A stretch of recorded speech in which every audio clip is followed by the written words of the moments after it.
By being a part of this struggle in my very small and probably quite inconsequential way, I got to take part in nudging history forward in a way that contributed to the unfolding of one of the world's great examples of freedom and justice.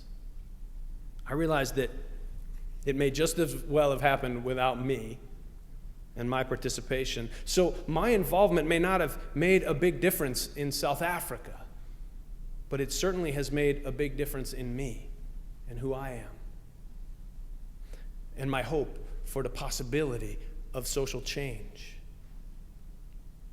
That's Ubuntu, the African concept that teaches us that a person's humanity is inextricably bound up in the humanity of others. Ubuntu tells us that if we are to be human, we need to recognize and respect people of all colors, creeds, and cultures.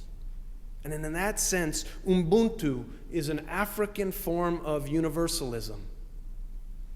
Ubuntu inspires us to expose ourselves to people who are different from us, teaching us that by encountering their humanness enriches our own. The reason I say it's a form of universalism is that Ubuntu runs counter to the idea that there's only one right way to be and to believe. Universalism is based on the idea that the world was not created and filled with incredible diversity in order that we should spend our time upon this earth trying to get everyone to think and believe alike. In this church, may we come to embody the best of Ubuntu: respect for difference, hospitality to others, belief that we are all connected one to the other, that when something good happens to one of us, it lifts all of us, that when one among us is suffering or oppressed, we are all diminished. Part of South African tradition is that it venerates its ancestors. Part of Ubuntu is to become an ancestor worthy of veneration. I believe that you and I are doing our part to try to help nudge history towards a more just future for all people.